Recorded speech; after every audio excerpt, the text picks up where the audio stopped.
Welcome to the REI Foundation podcast, where we cover all the steps and strategies to make your real estate dreams a reality.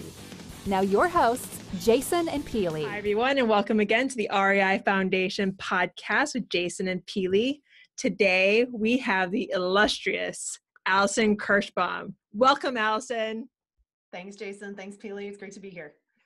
All right, so a little bit about Allison. Allison is success obsessive with 16 years of sales, marketing, and business expertise, and she's only 25. Allison is a master of capital raising for new investors and rapidly scaling RE businesses through effective systems. Allison is also the CEO of Luo Media Group, providing targeted marketing services for real estate private equity firms and making real estate investors into industry-dominating thought leaders. Wow. So, I mean, the easiest question here is 25, 16 years of experience. So you started at 9. So yes, that's awesome. So how does that my start? First services business when I was 9 years old. Wow. What was that? Amazing. I was a pet sitter, and we're not talking about just, go to the neighbor's house and feed the cat.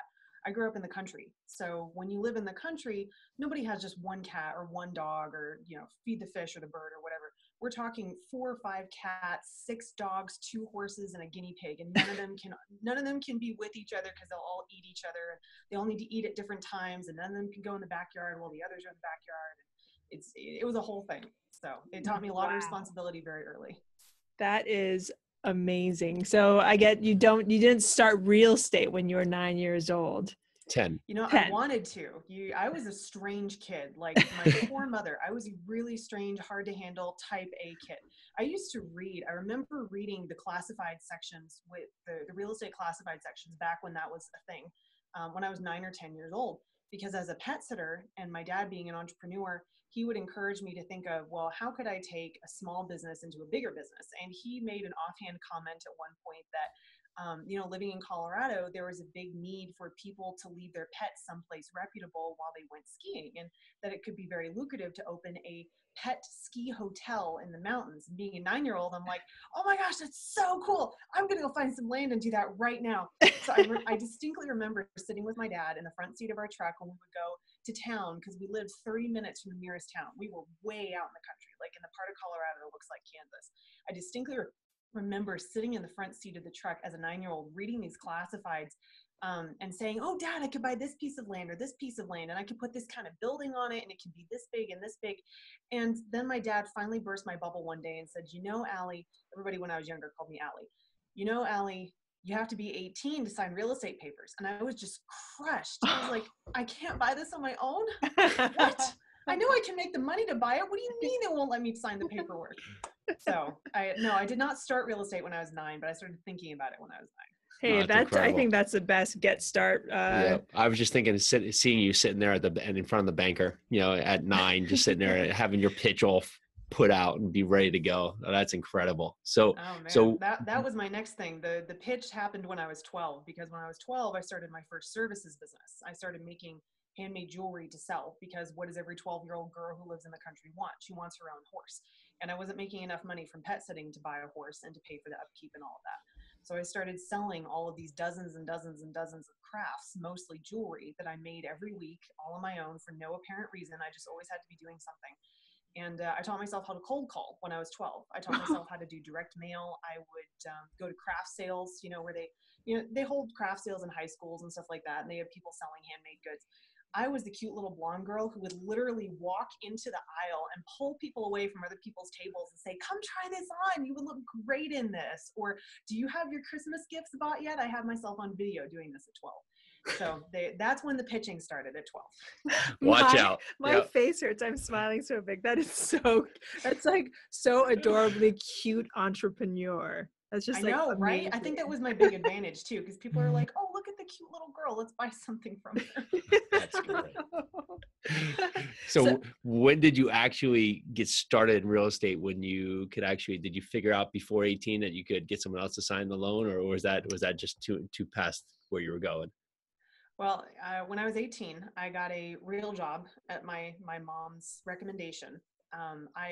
More than one, being the overachieving type A person that I've always been. I got 4 part-time jobs at once in retail at Christmas, my very first job, my very first season. So I ended up working over 60 hours a week, every single week, to get started. And I didn't want to give any of them up because I'm like, people are counting on me. I'm their best salesperson, which was always true. I was always the best salesperson at whatever store I worked at.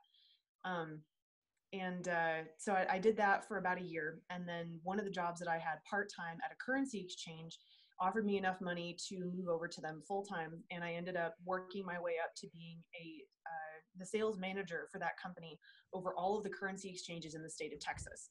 And by the time I got out of that company and took my first desk job, which was the only reason I took it was a raise in pay. Like, that's what every 22-year-old does, right? I don't have a degree.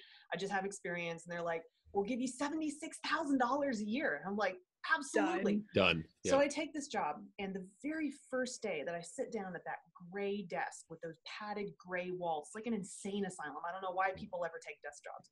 But the first day I sat down at that desk, I said, I can't do this. I cannot do this. I will murder somebody if I have to do this for the next 30 years. So that day I started going over all of the books that I collected over the years, business books, mindset books, just looking for some industry that I could be in, because I wasn't going to be a pet sitter forever. I wasn't going to be a jewelry maker forever. And I knew that those were kid businesses. I did them. They're done. They're gone. And I came across in my pile of books, Robert Kiyosaki's Cash Flow Quadrant. And something about Robert Kiyosaki, I'm like, oh, real estate. Robert does real estate. I could be good at that. Let's do real estate. So about 9 months after that, I was 22. I got my first private investor and bought my first rental property, which was a single family. And then about 7 months after that, I bought my first commercial property, also with private money. Nice. Wow.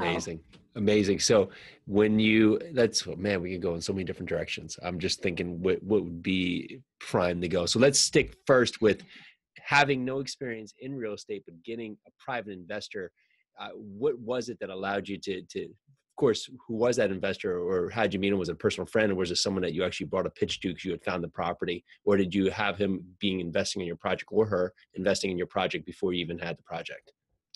That's a very good question. I actually do a free white paper on this, which I've turned into a speech I give away at my website, called Fund the Cause: How to Get Your First Stakeholder, Investor, or Mentor for Your Project, even if you're brand new, because this is what I had to learn when I was getting my first investor.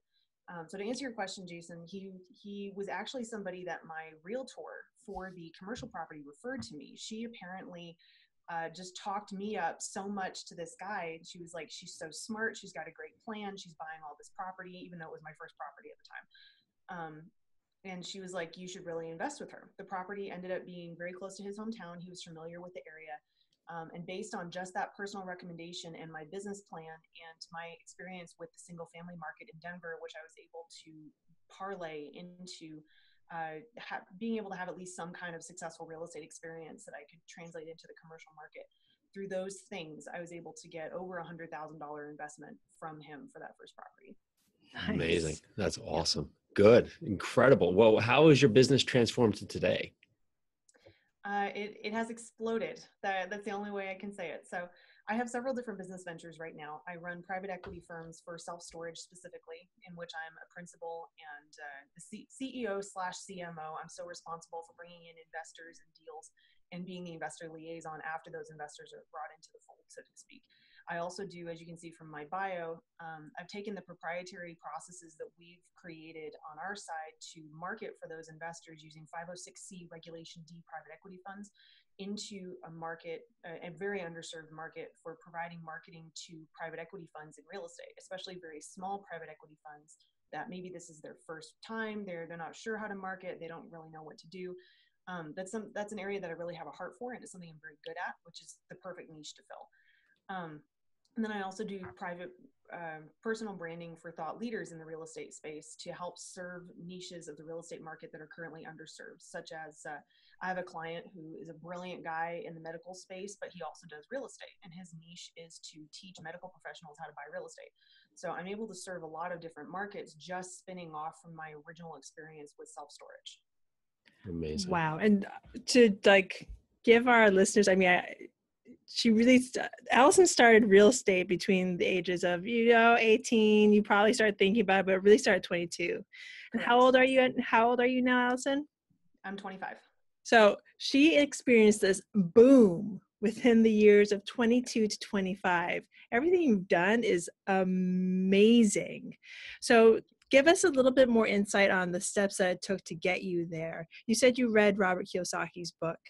What other, because we're really big on mentorship, do you have other mentors that you've gone to, and what's your take on mentorship? Because it sounds like you do a little bit of it yourself. I do, yes. I do some coaching and some mentorship on very specific areas of real estate. I'm very young. I don't call myself a life coach. I'm not qualified to do that, but I'm qualified to teach on specific areas of real estate, such as scaling your business or how to do self-storage and that kind of thing. To answer your last question first, in terms of mentorship, I feel like if more people, especially people my age, took on mentors, we wouldn't have nearly this epidemic of failed small businesses or failed real estate businesses, buying the wrong property, losing money, what have you. Mentorship has been a huge key in my life. However, I haven't had a specific real estate targeted mentor. Never have. This year I took on, or last year, about 6 months ago, I took on my first overall mentor, Trevor McGregor. My first paid overall mentor, I guess you could say. He's a results coach who was trained by Tony Robbins.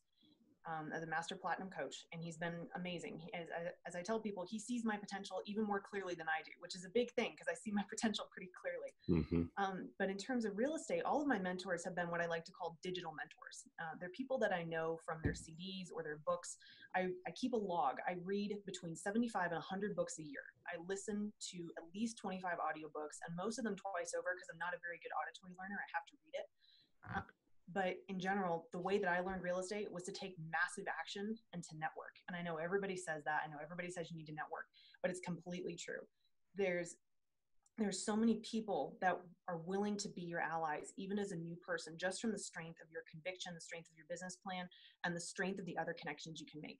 The only reason that I was able to get traction so quickly with several of the real estate purchases that I've made in self-storage is because I had an ally, Pamela Alton, who's my operations manager, who's extremely well known in the self-storage industry. And I didn't do anything special to find her, but having her in my corner, operating with me, bringing her connections, working with me was a huge step forward. And I found her with a cold call. I called her to do a service for one of our properties, and she came to me about 4 months later and said, I like your plan. I like where you're going. I like that you're taking massive action. You're putting knowledge and thought and effort into this. I want to go where you're going. So those would be my three big keys: massive action, read as much as you possibly can, and network as much as you possibly can. I love what you just said. Having an investor tell you, I want to go where you're going. And it sounds like you have the plan, you do the networking, and you take the massive action. And it's one thing for us all to say it. And like you said, everybody says it, but it's one thing to actually put it into practice. And it sounds like you've done just that, just to get yourself to where you are today. That's mind-blowing. It's amazing. And networking, let's talk a little bit about networking. How everybody talks about networking, and maybe people think going out there, going to a meetup, handing out a couple business cards. How do you get the most out of networking? I would say that is part of the solution. Part of the solution is to go out and meet people in person, because as much as our world is digital right now, and as much as I do online, and as much as you can reach so many more people in a smaller amount of time online, there's always going to have to be that personal level of connection. So I've tried every networking group in the Denver area. There's probably dozens of them, and I've narrowed it down to 3 or 4 that are really valuable for me, that I know I get good connections out of, that I meet people that have gone where I want to go, or that are going where I want to go. So going out and handing out business cards is an effective technique if you know what you want out of that meeting. If you go to a meetup and just say, hey, I'm just going to see who I meet, you can very easily get stuck in the corner with somebody who's a perpetual student. They've been working on this, quote unquote, working on this for 10 years. They've never bought a deal. And you end up wasting your entire night just chit-chatting with somebody. Some people think that it's quote unquote sleazy to have an agenda when you go and talk to somebody, but if you were at a work networking function for your job, would you just walk up to any random person, somebody who was completely outside of your department, and start up a conversation with them? No, you don't get anything out of that. So you need to target exactly the people that have the knowledge or the capital or the ideas or the connections that you want. And make sure to talk to those people, stick close to them, listen to their conversations. Just that proximity is incredibly valuable. And then the other part to that is not just in-person networking, but now we have so many ways to find great connections through social media. LinkedIn is incredibly valuable. LinkedIn is the most important business networking platform for any professional. If you're not on LinkedIn and if you're not doing it right, you're missing huge opportunities. I have over 7,000 connections on LinkedIn, and I've gotten most of them just from connections of other connections. I don't know most of those people personally, which is something that LinkedIn says you should do. Everybody knows this, but there are many ways that LinkedIn and other platforms provide to get introduced to somebody that you don't know, or to make connections with other people that you don't know that can benefit you. That's actually allowed me to get interviews set up for 3 podcasts a week for almost the next year, just through contacts I've made on LinkedIn. That is huge. That is huge exposure. There's no way I could do that just with in-person networking. So does that kind of answer your question, Jason? No, that makes sense. We actually spoke on LinkedIn. So it works in the networking stage right there. So I love it. I love every bit of it. And the funny thing is, we weren't connected until recently, but your name kept on popping up on my feed. So when Jason mentioned you, I was like, I recognize her face. I recognize her name, because LinkedIn is such a valuable I'm everywhere. resource. That's all I can say. I'm just everywhere. That's great. And before we forget, Trevor McGregor most recently had him on in episode 100. Check it out if you haven't. Absolutely everything Allison just said there. Amazing guy, amazing mission. And why did you? Now we're gonna transition out. Why are we talking self-storage? Why did you find that was the space for you? The reason I picked self-storage out of all the other asset classes I could have picked is for 3 main reasons. Number one, I wanted a niche that I could stand out in. If you've ever read the book Red Ocean, Blue Ocean, it's a study by, I think, Harvard professors. I can't remember exactly, but the premise is extremely simple. If you want to succeed as fast as possible and make as much money as possible in your area, you have to pick blue ocean that you have to pick a market or your section of the ocean where there's not a lot of competition, where people don't necessarily specialize in it, where all your competitors are maybe small or weak or not very active. And self-storage, especially in the Denver market, I'm the only person that I've been able to find that is actively syndicating, actively teaching on self-storage, and especially across the country. I know I'm biased, but me personally, I think I'm the only good self-storage teacher out there. There are a couple of others. They sell big courses and training programs and stuff. I've been to all of them. I don't think they're worth what they're selling them for. That's just me personally. I've read every single self-storage book on Amazon and met every self-storage expert that claims to be a guru in the country. There's not a lot of them. Even no matter how good they are, there's still not a lot of them. So self-storage is an area that I knew I could stand out in and not have a ton of competition in. Everybody does it, or it seemed to me at the time when I picked self-storage, it seemed like everybody did multifamily or single family or some combination of it. They're flipping, they're doing the BRRRR strategy, whatever. I didn't want to be one of those people, because I knew that to go as fast as I wanted to go, I needed to be different.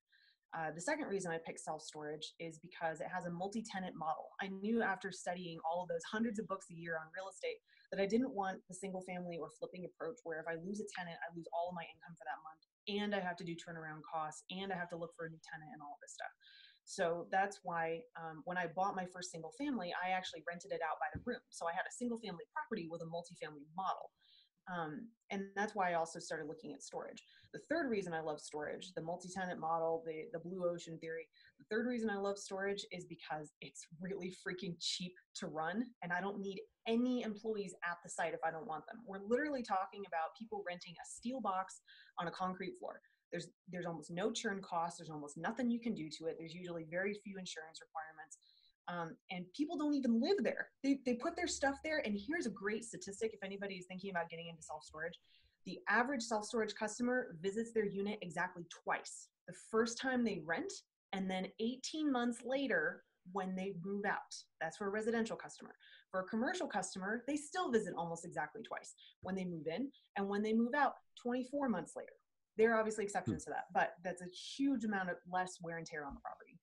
Wow. So you're anticipating your turnover is every 18 months, where a typical lease would be 12 months, a lot more. And then you have less that they could actually damage, steel and concrete. I mean, the model's great. What makes your platform stand out, or how do you find yourself to just excel in this platform compared to some of the other operators you see? I'm sorry, Jason, I think we're breaking up. Could you say that one more time? Sure. Yeah. What makes your model stand out that you're able to excel so well in this, and maybe some of the other operators are still trying to figure out? It's 3 things. Number one is my magnetic personality. No, I'm kidding. I'm very good at attracting people to the cause, so to speak. Even when, before I started buying huge amounts of self-storage, or before we started our private equity funds, I was trained as a public speaker starting when I was young. I was in 4 or 5 Toastmasters at any one time. I tend to be quite good on stage. So people would ask me to speak at things, whether it was just about being a young entrepreneur or about buying your first property, little things that I already knew about when I was still getting into self-storage. And every time I spoke from then until now, it happens every single time, at least 2 to 5 people would come up to me after the event and say, here's my business card. I want to invest with you. This was before I had any content to sell, any investments to give them. They would just come to me based on the strength of my knowledge and the strength of my presentation and say, this person seems smart. They probably can invest my money properly, or they know of somebody who can. So that's key number 1, is I'm just very good at marketing in person and attracting people to the cause. Number 2 is I'm just a born marketer. I love to market. I love to talk to people. I love to network. So we've been able to create marketing processes, most of them online, which is a weakness for a lot of real estate companies, especially self-storage.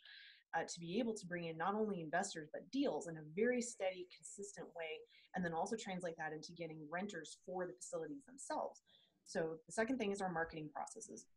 The third thing is our operations processes. By taking some unusual steps, like cutting out tertiary income streams that most self-storage operators really try and hang on to, we've been able to reduce our operating costs to half of what they are for most self-storage operators. So think about it this way. The average self-storage operator spends about 30 to 35% of their total income on their operating costs, which is still 20 to 15% lower than the average multifamily owner. But we've been able to reduce that operating cost margin to between 15 and 20%. Imagine how much your profit would increase if you could run your facility at 15 to 20%. Give us some examples of those tertiary costs. I'm sorry? Some examples of those tertiary costs that you're able to cut out. Well, they're actually tertiary income streams, but they create bigger costs than they're worth. So number 1 would be parking. A lot of facilities in the areas that we buy in offer boat and RV and truck parking of various types. That creates a huge amount of confusion, a huge amount of liability, and makes it very necessary to have a manager on site. By getting rid of that income stream of parking, which typically makes a storage facility, and this varies wildly, it depends on the number of units, where you are in the country, and all this kind of thing. It tends to make the storage facility owner between $7,000 and $9,000 a year, versus having a manager on site costs you at least $24,000 to $36,000 a year. So we're able to by getting rid of parking, we're able to no longer need a manager on site all the time. We also take out things like retail, which again necessitates having a manager.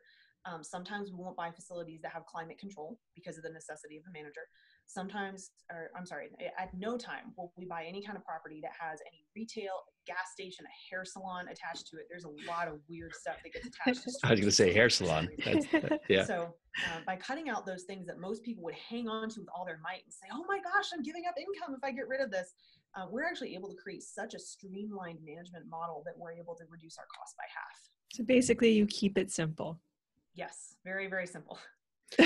It's smart though. Just exactly. do the one thing the best. Don't worry about all the little ancillary things that you think are paying off, because know your model, because at this point you may be spending more just to get $2, you may be spending $5. So absolutely incredible.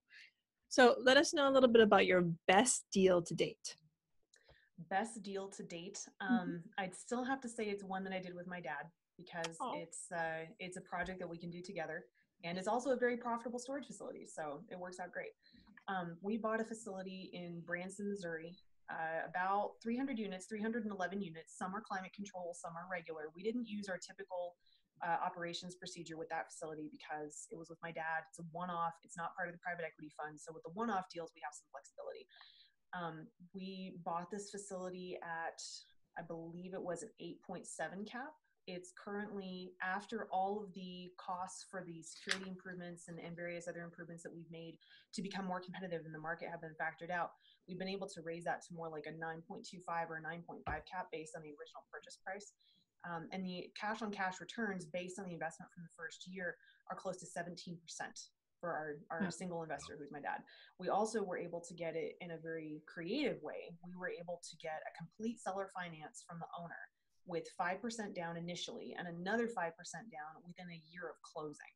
So we were able to negotiate my favorite type of deal, which is a creative deal. That's wow. amazing. And The management side, are you self-managing, or is your group managing these properties, or are you using a third-party management? We are using a third party. She's worked on site for the prior owner for a number of years. We just decided that it was more relevant to keep her on because my dad didn't want to replace her with a kiosk. Me and my mom live about 20 minutes from this facility. So I wouldn't say that they're exactly self-managing, but they're also not exactly using a third party. They tend to share management duties because my dad likes everything to be just the way he wants it. He ends up going to the facility quite often. He does a lot of the repair work himself. So I think they probably could just manage it third person if it were further away. But since it's close, you know, it's like people that try and buy rental properties that are more than 2 hours away, so they won't be tempted to drive to them. We didn't follow that procedure with this property, so he ends up managing a lot of it. Did he find it driving by it and just said, "Oh, you got to check this out. This might be a great opportunity," or how did this come upon? This actually, I think we actually got this lead from my realtor who sold us the property in Kansas. Yeah, she sold us this property because the cities are not necessarily extremely close together, but she has ties to the Missouri Realtor Association and all that kind of thing. And she got this lead for us and sent it over to us, and it just eventually worked out. Wow. Awesome. So what significant impact is your business dealing with right now? Either growing your team or something that you're working on constantly to grow and build. Give us something that you're actually working on right now. So we are working on expanding our team. You're right. Duplicating our original processes that have let us use all virtual assistants in our team and letting them do about 80% of the work that has to happen for both acquiring a property and running the property so that me and my partners can do just the most important things. We've had so much demand for real estate investment in self-storage that we're actually opening up another 2 private equity funds this year just for self-storage. And it's a lot of coordination getting that many VAs duplicated over to other properties as well, to other funds that have different analysis parameters, rewriting the process documents, verifying that the process works, going through all the financial documents. So that really is the biggest thing, is hiring enough qualified people to do exactly what we want them to do, training them, getting the processes in place for that. So if someone's a little farther along in their process and maybe they're looking into the private equity fund model, give us a high level approach about steps that you took that you think would be beneficial for them. So are you talking about somebody who's already bought a lot of real estate and maybe they already have private investors? I would say yes. Let's say that they already have holdings and they're looking to take it to the next level and have had private investors on their prior deals. Perfect. That's my specialty, because that's the kind of people I usually end up doing private equity marketing for. So the person that has already done a certain number of deals, they've proven a specific model, not the person who has done 2 multifamily and 2 single family and 2 flips and that kind of thing. Somebody who has a consistent model that they use to invest on a specific type of property. And they've already gotten at least a handful of private investors, and those investors are happy. They have some kind of track record. That kind of person is in a great opportunity to scale. The way that you scale is, number 1, read the E-Myth by I think it's Michael Berger, because that's where it all started for me. That's where my obsession with systems got started. And then after that, after you've broken your team down into systems, after you've figured out where you want to go, what your business plan is going to be, and what you want to do to get there, which I'm going to assume for the purpose of this conversation is a private equity fund, you need to start getting your team in place. And what's worked very well for us is using sites like Upwork or Elance to hire freelancers and essentially virtual assistants, and then training them on our processes using Google Drive, Asana, various other online or organization and management systems. And if you're going to be doing a private equity fund, always, always, always consult a lawyer first. Very, very important. Private equity is an extremely powerful tool. It can help you go much, much further, much, much faster, because it streamlines your equity and acquisition process very well. But there's a lot of rules that go with capital raising and with raising other people's money. And a lot of people that have just done one-offs, as they call them, investments with just 1 or 2 investors that they know well, they have a personal relationship, they're kind of running it all themselves, they've never done a PPM or a subscription agreement or anything like that. They don't realize how much hot water they can get into if they start doing that on a mass scale without the right documents.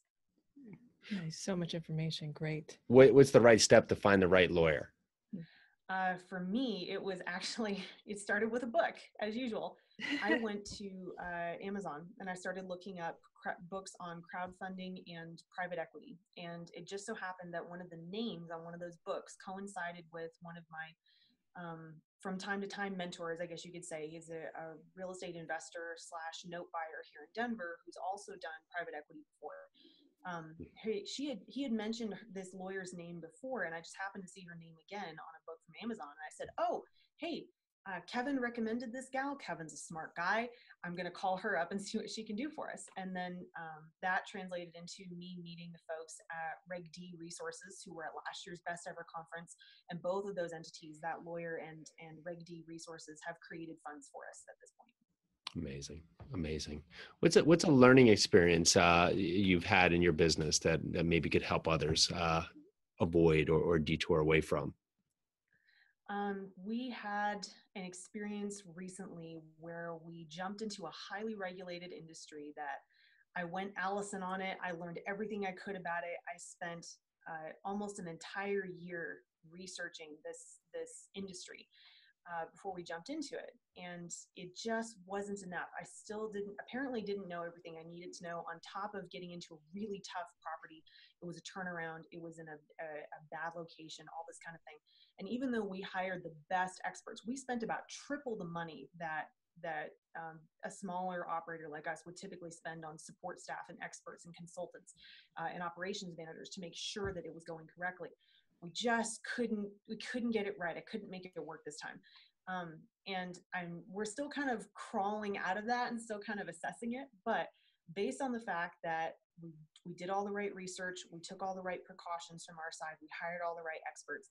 The lesson that I learned from that is don't ever get into an industry that the government can tell you how to run your business. And that's a little bit hypocritical because private equity is obviously highly regulated. There's a lot of different rules that go along with it.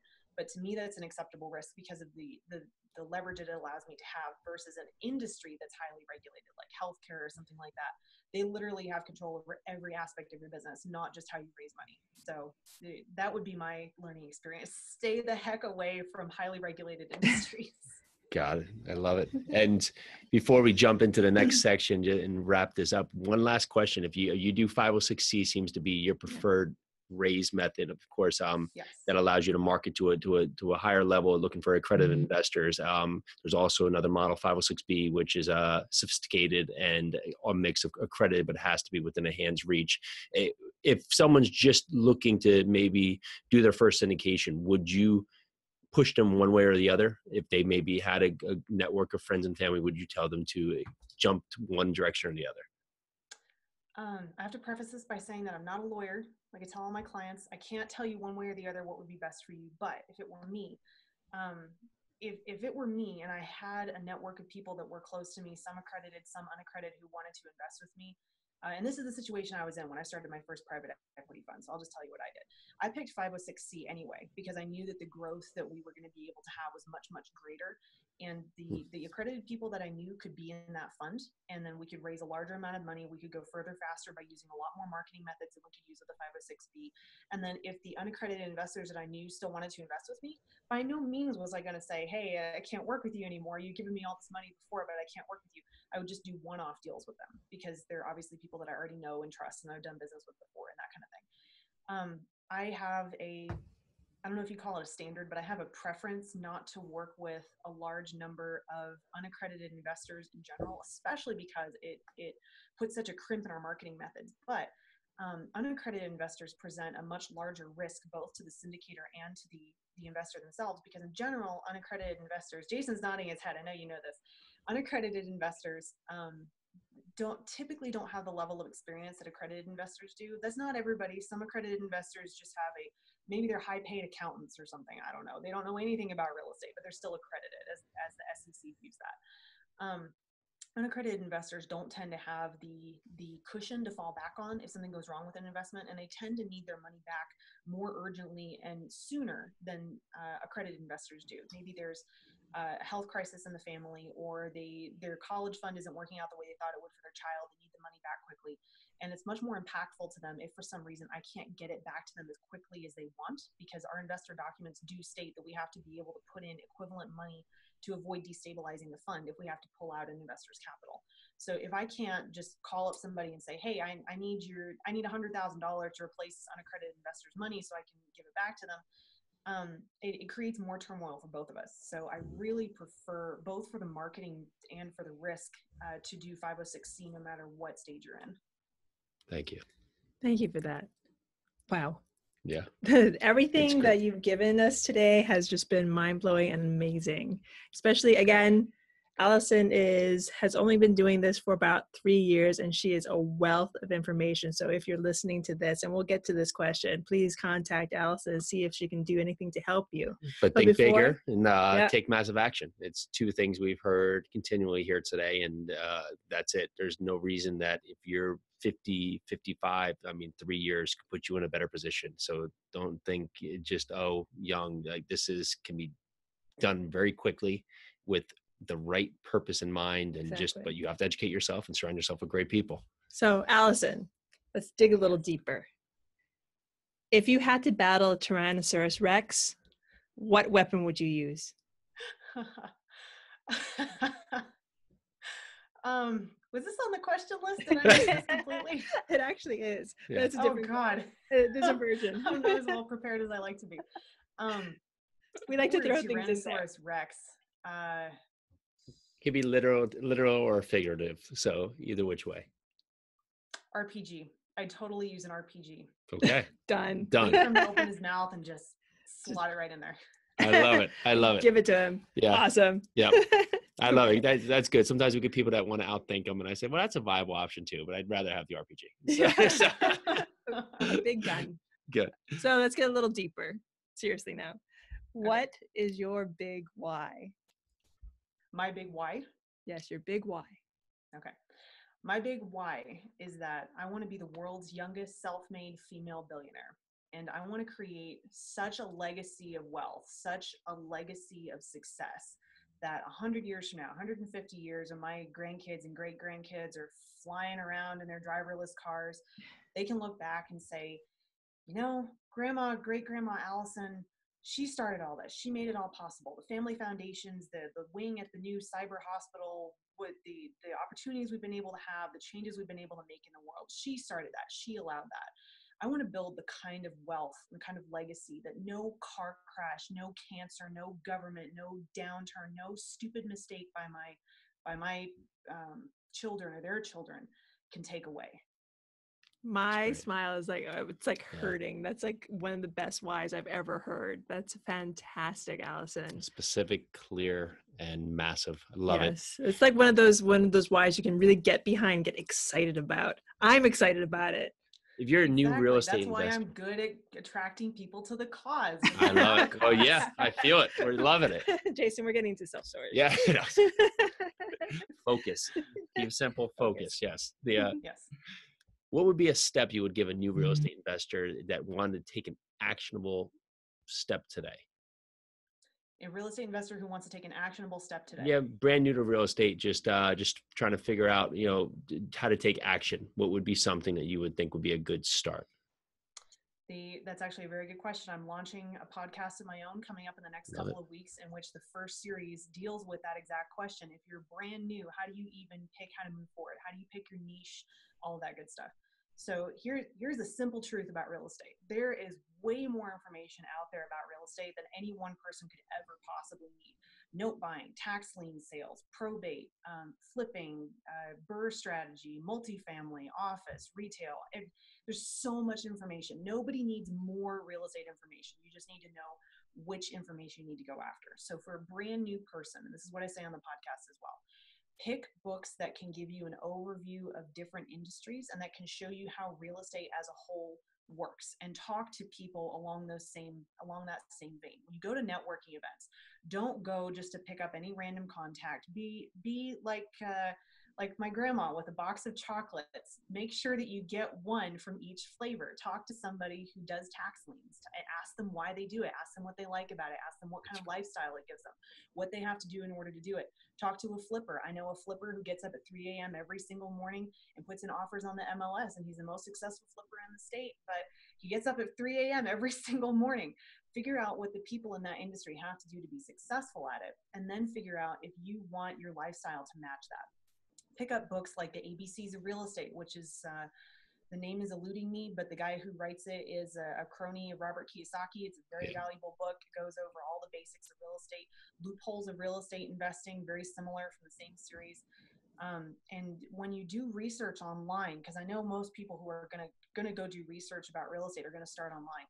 When you do research online, don't search for things like, do search for things like how to make money in real estate, and then aggregate a whole bunch of articles. Take it with a grain of salt, aggregate the knowledge you get from a whole bunch of articles, take notes on every single one, get a couple takeaways from each one, and look at all the industries and all the advice from all those articles as a whole and say, well, this article recommends flipping it for this reason. This article recommends BRRRR strategy. This article recommends commercial.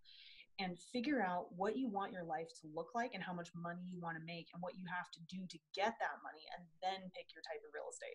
People, and this is the same for any business, any industry. People get so hyped up on, well, I have to pick a business that I love, or I have to pick real estate that's within 2 hours of my house. I have to this, I have to that. You don't have to do anything. You don't have to be in real estate. There's thousands of other businesses you could do. You could do e-commerce. You could be an online marketer. In some cases, I've heard of panhandlers who make $5,000, $10,000 a month. Like, there's a lot of stuff you can do. Don't be boxed into a specific niche or type of real estate until you know what it's going to take and what your life is going to be like once you do that. So that would be my first suggestion for anybody. I love the fact that you have picking an aspect of real estate systematized. Like, it sounds like everything you just gave us is basically a system to pick your niche. Mm-hmm. I wouldn't be surprised if you probably have a spreadsheet on this. I'm guessing. Yeah, you do. I do. I actually do. I'm launching multiple podcasts that I've been working on for a lot of months. And Trevor, God bless him, Trevor has been riding my rear for a very long time to get these podcasts launched, but I haven't launched them yet because they need to have a system. These are the types of podcasts that I wanted to have when I started in self-storage, for example. I wanted basically an audio version of the books I read on self-storage. I wanted somebody to get on and say, this is series 1, episode A, and we're going to talk about why self-storage is a great investment. Or this is series 2, episode B, and we're going to talk about how to analyze a less than 50,000 square foot self-storage property in a secondary market and make it really short and really targeted. 10, 15 minutes. Give me something I can listen to at 2 times speed, and I can get 3 of them in on my drive to work because I'm super type A, and that's the only type of learning I'll accept. Good. So yes, I have a spreadsheet on that.